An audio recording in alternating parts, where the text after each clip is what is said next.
E ele me ligou e falou: pô, você trabalha com masterização e você solda sintetizadores. Será que você podia me ajudar a consertar uma máquina?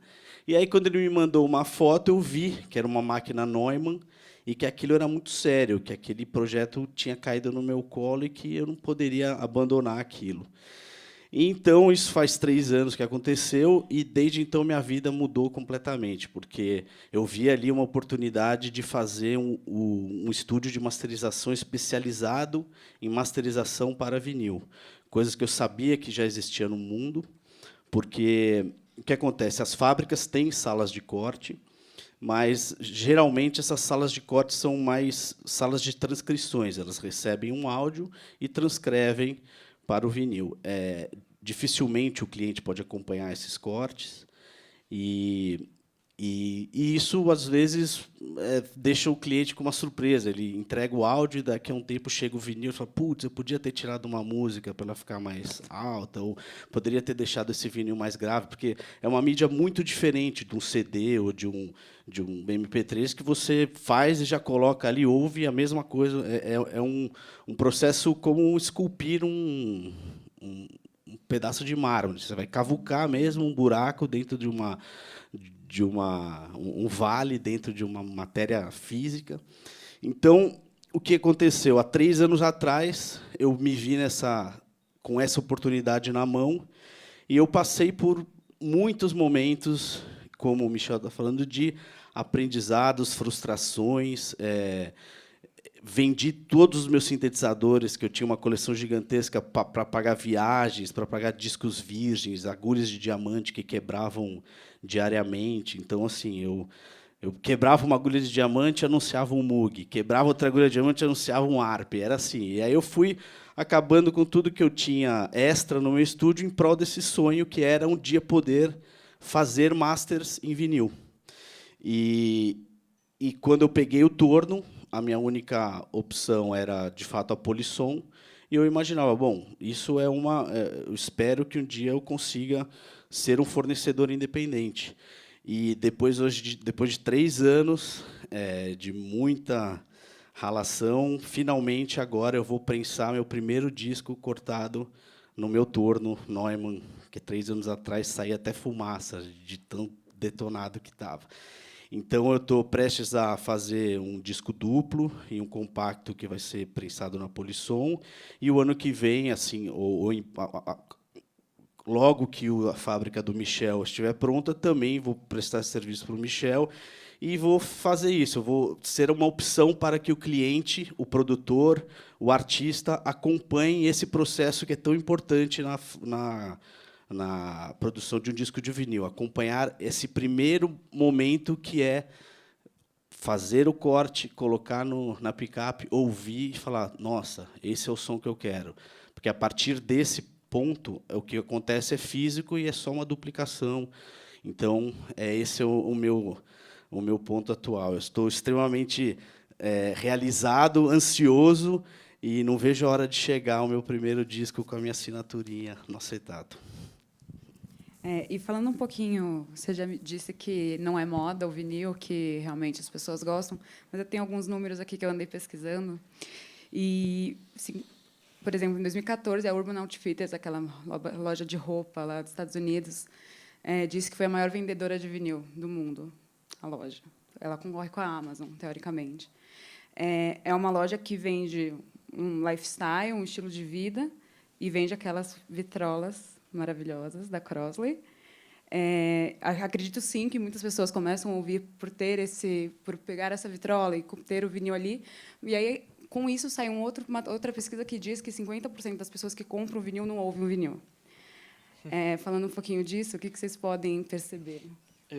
Na verdade, eu sinto, pelo menos no clube, eu acredito que o Márcio também, o grande empecilho do crescimento mesmo do vinil. É claro, o preço dele, mas sim o tocador, vamos dizer assim. Sim.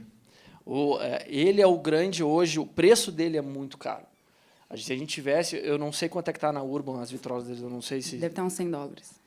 A minha eu comprei lá fora, a minha é ótima, assim, tipo, é o início ali, eu paguei $200, acho. Hoje, aqui no Brasil, eu acho que ela deve estar o quê? 2, 3 mil reais. É um absurdo, entendeu? É uma coisa meio... Qual? eu acho Que equipamento vocês estão falando? Da Crossley mesmo?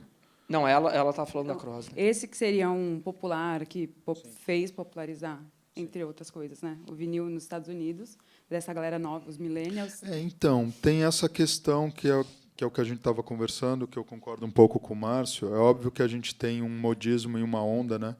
Se eu entro num mercadinho lá da Barra Funda para comprar alguma coisa e falo que eu estou com a fábrica ali, o cara do caixa fala, o vinil está voltando, né? E aí ele não tem nem disco em casa, não tem toca-disco, não compra, mas tem uma onda no ar do vinil está voltando. Não sei para onde ele tinha ido também, mas está voltando não sei da onde, mas tem uma coisa no ar, né? Mas eu acho que assim, tem um processo que, pelo menos acho que o pessoal aqui da minha geração nasceu tendo disco em casa. O pessoal que tem a metade da minha idade já não teve isso, já pegou o CD, jamais o MP3. Mas eu acho que desde o ponto onde a maioria das fábricas fecharam há 20 anos atrás para o ponto que a gente está agora, a gente passou de um ponto onde os discos eram produzidos, aí depois veio o CD, aí veio aquela lenda de marketing que, legal é CD porque ele é limpinho e ele é prático. E eu sou um cara que eu não tenho nada contra nenhum tipo de mídia, né? Eu acho que elas prestam o seu serviço, a sua finalidade. Se eu vou andar na praia, eu não vou com o meu toca-disco e com o meu fone de ouvido e com o meu disco, né? Não faz sentido. Só que talvez, se eu estou em casa, eu vou ouvir os discos que eu tenho na medida do possível. A gente pesquisou, na verdade, a gente estava fazendo uma apresentação para um outro negócio e mostrava justamente que, pelo menos, o público jovem, ele conhece um artista pelo streaming e aí depois, claro, se ele gosta de vinil, ele vai para o vinil porque é onde tem a qualidade sonora e onde tem essa... Eu sou jovem há muito tempo e faço assim também. Se eu vejo na internet, acho legal, eu vou atrás de conseguir o disco. Porque eu acho que a questão é essa, né? Você tem uma coisa de ter um arquivo físico, porque você pode ter um HD gigante, mas e se seu HD apaga? Onde está a sua música? Então, se você tiver um mínimo de cuidado, a gente está falando de preservação de memória, né? E ter vinil é pesado, é caro, é trabalhoso. Então, qual que é o sentido da gente ter uma coleção em casa ou de comprar disco ou tal? Para mim, é preservação de acervo cultural mesmo, né? Eu acho que a grande questão da volta mesmo, que é consciente da coisa e é o que manteve a cena viva até agora e está possibilitando esse renascimento que é planetário, é esse amor e essa consciência real de que ali você tem uma preservação de história, você tem uma ficha técnica, você tem um encarte, você pode ter um pôster. Como o KLJ falou, você toca, né? Eu acho que essa mesma geração que a gente estava falando do vinil, do CD e do MP3, o lance das relações virtuais, né? Sei lá, para mim era mais legal no meu aniversário quando meus amigos me ligavam do que quando eles ficam me mandando uma mensagem num Facebook, entendeu? Então, acho que a gente está começando a ter um processo das pessoas buscarem mais vida real.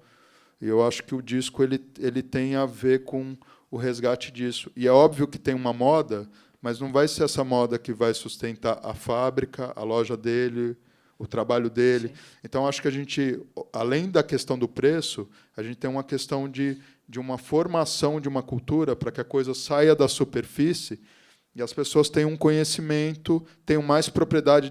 Vinil é mais legal, mas por que o vinil é mais legal? Você tem mais qualidade de som, você tem um material gráfico numa outra dimensão. Então, está na hora da gente começar a levantar essas questões, das pessoas entenderem que não adianta a gente se matar para fazer um disco com uma qualidade legal e você ter um toca-disco de $100 que o braço não é legal, a agulha não é legal. Aí você vai ter um disco bem feito, com muito volume de som, com um sulco profundo, e aí você vai colocar naquele seu toca-disco que é ruim, o disco vai pular, e você vai ligar lá na fábrica me enchendo o saco, falando, mas esse disco que você fez aqui está pulando. Eu falo, não, mas que toca-disco que você tem? Aqui no Brasil, essas vitrolas de entrada são exatamente isso. A gente tem muito esse o problema. Lá nos Estados Unidos, eu acredito até que... acho que um crawler aqui é o quê?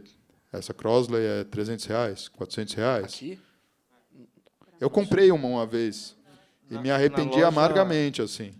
Amargamente, consegui trocar. Muitos clientes reclamam, né? Recebem o disco, compram o disco na loja e vão tocar, aí o disco está pulando. Aí eu sempre falo, ó, você precisa testar o disco pelo menos em 3 vitrolas para poder ter certeza que é problema no disco mesmo. E geralmente não é. Geralmente é problema na vitrola da pessoa. Então, assim, eu não posso trocar um produto que está em perfeitas condições, é o seu tocador que está ruim. Então, tem esse problema.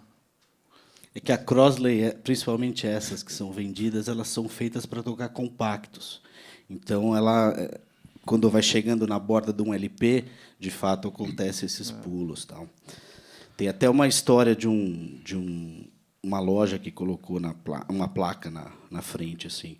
Se você tem uma Crosley, nem venha reclamar do seu disco. Né?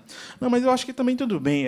O meu irmão, que é meu sócio, ele já fica um pouco mais exaltado quando fala dessas vitrolas, mas tudo bem o pessoal ter essas vitrolas também. Eu acho que é o mesmo... Não, tudo bem, só não vem reclamar do disco. É essa questão que a gente está conversando, né? Comprarem o disco e não escutar, tudo bem também. Eles poderiam estar comprando outra coisa, estão comprando o disco, tá vendo? Então...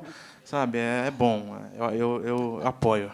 É porque eu acho que a gente discute assim, o valor é caro, o disco é caro, Aí o cara, ele não tem o hábito de ouvir LP, porque ele é de uma geração que não tinha vinil, por exemplo. E aí ele vai na porcaria da loja de roupa e tem uma vitrola estilosa e uns discos de uns sons ali que ele curte. Porra, teria ali do lado da minha casa uma vitrola bonitinha com um disco que eu curto. Mas eu acho que isso popularizou muito da popularização nos Estados Unidos passa por esse lado também. Então, a gente aqui no Brasil, a gente está nem na 10ª posição, tá? Acho que está longe disso, de vendas de LPs. Os Estados Unidos, e eu acho que eles, tanto os Estados Unidos quanto o Reino Unido, eles têm datas comemorativas, tem o Record Store Day, eles têm coisas que fomentam isso. Acho que, recentemente, as vendas do vinil passaram às vendas digitais do download. Sim. Isso é um baita de um número para as gravadoras, vamos dizer assim. Então, acho que tu ter esses vários formatos para valorizar, para aumentar a cena, que são importantes para a gente ter aqui no Brasil. Se não me engano, aqui no Brasil, o disco que mais vendeu foi do Jorge Ben, a Tábua. E eu acho que, se não me engano, foi 1.700 ou 1.900 ou 2.700. Então, cara, a gente teve lá fora os discos com 70 mil, 100 mil discos, e a gente com 1.700, 2.000. Mas só para ilustrar a história do preço, eu pago 100% de imposto em cima de acetato e agulha. Eu creio que esse mesmo imposto deve ser, não tenho certeza, mas em cima do plástico, em cima do funcionário. Então, eu acredito que, no meu caso, que se não existisse imposto, o disco talvez pudesse custar, em vez de 110, 55. Então, é muito imposto, entendeu? Por isso que a gente sempre fala do imposto, porque é um absurdo. Eu pago 60%, que é o imposto de importação, mais... o taxa de não sei o quê, mais o frete em cima do SEDEX, às vezes o despachante, fora o gasto que eu tive para abrir um radar.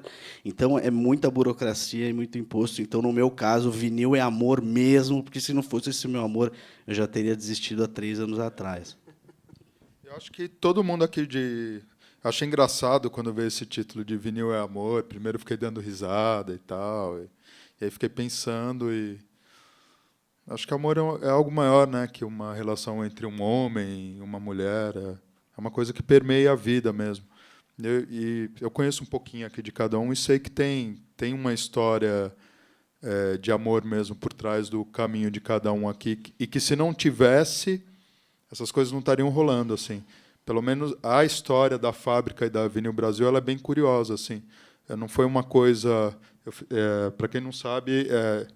Empresário é uma coisa mais recente na minha vida, mas antes disso, assim, eu tive um tempo trabalhando como DJ, sou músico, sou compositor, e esse é meu álbum, esse é meu primeiro disco. Esse disco e o amor que eu coloquei aqui dentro gerou a história da fábrica, porque eu me vi numa situação que eu fiz o disco, optei por fazer o disco lá fora, numa fábrica que é a GZ, uma fábrica da República Tcheca. Na época, a gente fica reclamando de...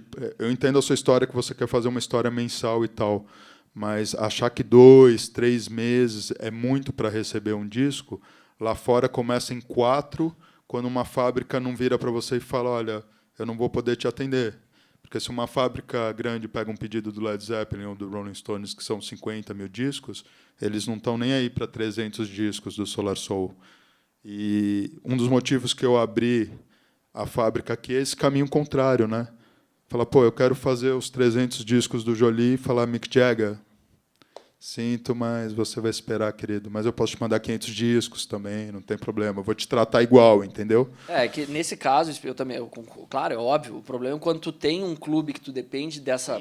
Você tem uma questão específica, mas, gente... O artista em si, eu acho que o artista, ele se a passa gente... por esse processo, o cara fica 1 ano nesse processo. Sim, sim. Então, mas também, assim, tempo. a gente não faz um disco do dia para a noite também, né? Sim, claro. E a gente tem que se programar para pensar que, pô, tá, fiz todo o processo, mas ainda tem mais 3 meses para eu voltar e receber. Eu acho que, em virtude da situação que a gente tem, da contramão de tudo que a gente tem aqui, receber um disco em 2 meses, aqui no Brasil, pela metade do prazo que é lá, com toda a contramão, acho que tá bom, né? Assim, mesmo assim, sabe? É que as pessoas vivem muito a cultura do elas não se importam muito de como as coisas vêm, né? Elas não param para pensar que tem alguém que faz a nossa roupa, que tem alguém que planta a nossa comida. As pessoas, elas têm dinheiro ou não e elas ficam nessa postura do cliente, né? De, mas eu estou pagando. E tem coisas assim que o dinheiro realmente... Sem clichês, né, gente? Mas tem coisas que o dinheiro não compra. A questão da fábrica mesmo que eu estou vivendo agora são questões que não têm a ver com dinheiro. É óbvio que tem um lado financeiro e tal, mas tem uma questão ali de conhecimento, de know-how, que você pode ter o dinheiro que for, cara. Se você não tiver um entendimento de alguns processos ali, ainda mais no contexto que a gente vive de Brasil, onde a cultura praticamente morreu há 20 anos atrás e você não tem informação, e o material que era usado 20 anos atrás era com uma outra composição. Você não tem como tomar a cerveja ou o guaraná de 20 anos atrás, porque não existe mais a mesma matéria-prima, o mesmo meio ambiente. Então, assim, a gente está vivendo um processo mesmo de um renascimento lá na Vinil Brasil, onde assim eu não comprei máquinas com manual, elas estavam na carcaça, eu estou desenvolvendo o meu próprio material, criando um monte de coisa, e isso demanda tempo. E eu acho que a parte de vocês, né, porque a gente começou também a conversa falando de não, mas e o preço, que todo mundo me pergunta, eu falo, eu sou o ponto de partida, acaba ali. Tem uma questão também que eu acho que é a questão que a consciência que o público, o consumidor, tem em relação ao que ele consome, né? Eu acho que tem uma parte de vocês aí de entender que, sei lá, fazer um disco físico é talvez 1000 vezes mais trabalhoso fazer um vinil do que fazer um CD. Você põe um CD ali, sai tudo ali, ó, perfeito, igual. Com disco não é assim. Vocês estão acompanhando. É um arquivo, né? O streaming é um arquivo. Então... Vocês estão acompanhando essa história. Então é óbvio que eu acho que a gente tem que se organizar para tornar mais acessível, mas eu acho que o público tem que passar por um processo de conscientização, né? A gente que lida com cultura aqui no Brasil e tem uma linha tênue entre cultura e entretenimento quando a gente fala de música, é muito legal você ir num show de um artista que você gosta e se divertir, mas você esquecer que tem um trabalho, que teve meses de ensaio, que uma produtora organizou toda a agenda, e papapá, e às vezes as pessoas preferem gastar R$100 e beber até cair para trás do que pagar os R$20 do ingresso para o artista que está fazendo a noite dela ser legal. Então, também, assim, gente, não adianta a gente ficar se matando aqui para fazer um negócio que é para vocês e vocês não terem a postura de trincarem com a gente, né? De falarem, pô, tá, beleza, o disco agora é 50, mas, porra, estava 80, os caras conseguiram fazer 50. É o lance de, pô, vou comprar um disco para ajudar a fábrica, para ajudar o trabalho dele, para ajudar a revista, para manter a loja. Essa semana eu passei lá, comprei 4 discos na loja, tal, estamos ajudando. Ajudei a manter. Mas é essa postura mesmo, é simples. Às vezes é passar numa loja e comprar um disco, gente. É tipo, vocês acham legal, vocês querem ver disco? Ajudem a cuidar, porque a gente está a gente está fazendo, a gente é só o pontapé inicial, sabe? Se não tiver uma postura e uma consciência de vocês, a coisa não vai para frente, porque eu acho que todo o trabalho no final é para gerar alguma coisa que é para vocês, para a gente, porque a gente ama, mas para vocês, né? Indo nessa onda, até puxando o começo da conversa que era referente ao preço, eu acredito que todos aqui sempre, e a gente viu em cada discurso que sempre foi tentar fazer o melhor preço possível. A nossa margem não dá para dizer que a gente ganha dinheiro, porque a gente não ganha dinheiro com o clube, e sim para viabilizar um negócio, para ter e acho que futuramente, quando tu bota escala no negócio, aí sim tu pode passar a ganhar dinheiro, e eu acredito que vai ser o caso do Michel também, e de todos nós aqui. Então, a nossa ideia, pelo menos que eu enxergo, é de fomentar essa cultura, de fomentar o amor que é o vinil, que é todo esse trabalho que tem por trás, eu acho, disso que transforma nesse amor que é o vinil, porque quando a gente pensou na idealização do clube, a gente precisa fazer uma coisa que tenha um preço acessível. Então, a gente começou com R$ 78,00 para quem está no clube, isso já entregue na casa da pessoa, sabe? Então, tu tem o frete, que é o dos Correios, tu tem isso, tem aquilo outro, num material exclusivo. Então, é tentar sempre ao máximo, é o Michel tentar reduzir lá na frente, como lá atrás, lá no começo, como ele faz, é as lojas ou os canais tentarem reduzir masterização. Então, eu acho que o todo é que vai fazer a gente conseguir. E, como eu falei antes, eu vejo que o grande problema hoje é a questão de vitrola. Eu tenho assinantes que assinam e não tem, não comprei minha vitrola. E acho que esse é o próximo passo. Acho que se tivesse uma pessoa visionária e com condição, ela estaria cuidando de fazer um toca-disco standard, com uma qualidade decente e popular, porque é uma das perguntas, só por curiosidade, quem tem toca-disco em casa, sai do chão! Olha, mas aqui todo mundo tem toca-disco, gente, tá todo mundo bem. Não, mas vocês são uma raridade, vocês são um nicho que tem um interesse, estão aqui vindo ouvir uma palestra que fala sobre, né? Legal, que bom que todo mundo tem, mas é isso. Para o vinil voltar tem que ter tudo isso. Tem que ter política de apoio, tem que ter distribuição, tem que ter consciência do público, tem que ter toca-disco legal na mão de todo mundo. É uma série de coisas, né? E cada um aqui acho que vai fazendo uma parte da história. Eu acho mesmo assim que a fábrica é só um ponto de partida de alguma coisa que estava faltando. Tem muitas outras coisas para resolver que, se não resolver, a coisa não vai fluir tão legal e tão bem assim, né?